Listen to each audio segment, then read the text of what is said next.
Sa bawat baryo, may mga lihim na ayaw pag-usapan.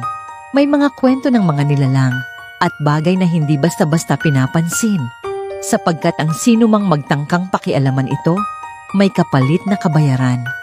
Ito ang kwento ng isang matandang mangkukulam ng kanyang sagradong mutya at ng kagubatang matagal nang may sariling buhay. Ito ang mutya ng mangkukulam. Narito ang kwento ni Ahling Sidra, ang bantay ng mutya ng mangkukulam. Sa pinakadulo ng baryo ng San Vicente, kung saan ang mga puno'y mas matanda pa sa pinakamatandang tao sa nahiyon, may isang kuhbong halos natatakpan na ng gumagapang na baging at makukulay na bulaklak. Dito nakatira si Ahling Sidra, ang huling mangkukulam na kinatatakutan at ginagalang ng lahat. Hindi man siya lumalabas, palaging may mga bulong tungkol sa kanya. Sabi ng matatanda, hawak niya ang kapangyarihan ng kulam.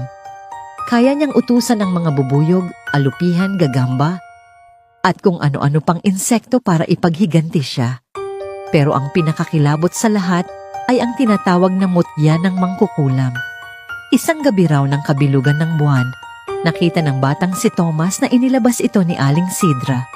Isang maliit na batong berde na kumikislap na parang may sariling ilaw. Inilalagay niya ito sa gitna ng altar na yari sa kahoy.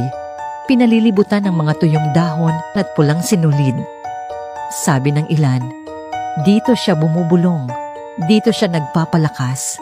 Maraming taon na ang lumipas, wala namang nasaktan. Hanggang isang tagtuyot na halos masunog ang mga palahian.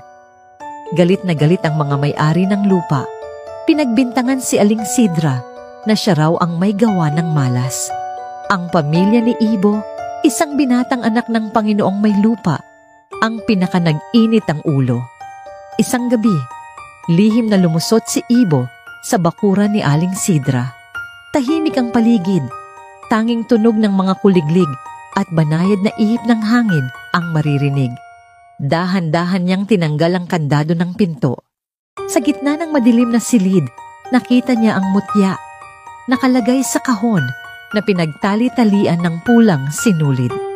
Para kay Ibo, kung masisira niya ang mutya, mawawala ang kapangyarihan ng matanda at mawawala rin ang sumpa. Dahan-dahan niyang dinampot ang mutya. Ngunit sa mismong oras na nahawakan niya ito, biglang bumigat ang hangin. Kumaluskos ang mga dahon sa labas. At tila gumapang ang lamig sa kanyang batok. Bumukas ang pinto. At doon sa anino, nakita niya si Aling Sidra. Nakatayo lang ito, hawak ang isang kandila at ang kanyang mga mata ay tila may sinag ng buwan. Isang kumpas ng kamay, isang mahinang bulong. Mula sa dilim, lumitaw ang libu-libong insekto, mga bubuyog, gamo-gamo, gagamba, na bumalot kay Ibo na parang makapal na ulap. Napasigaw siya, ngunit tila sinakal ng mga mumunting paa at pakpak ang kanyang tinig. Dahan-dahan lumapit si Aling Sidra, bumulong siya sa tainga ni Ibo. Hindi sa'yo ang mutya. Hindi mo ito kayang angkinin dahil ang mutya ay nagbabantay, hindi nananakit ng walang dahilan. Kung kukunin mo ito, tinatanggalan mo ng buhay ang kagubatan. Isang iglap, dilim, at nang magmulat si Ibo, naroon na siya sa gitna ng palayan. Hubad ang mga paa, nanginginig. Sa tabi niya, iniwan ang isang pugad ng putakti. Tila paalala na ang mutya ay hindi lamang kay Aling Sidra, kundi sa lahat ng nilalang na binabantayan niya. Simula noon, walang nangahas lumapit pa sa kubo ng mangkukulam. Ang mga tao'y muling natutong magbigay galang sa kagubatan, sa lupa, at sa mga bagay na hindi kayang ipaliwanag. At si Aling Sidra, patuloy siyang namuhay sa katahimikan, bantay ng kagubatan, bantay ng baryo. At sa gabi ng kabilugan ng buwan, kung suswertehin ka, baka makita mo ang mutya, kumikislap, nagbabantay, humihinga kasama ng lahat ng nilalang sa dilim.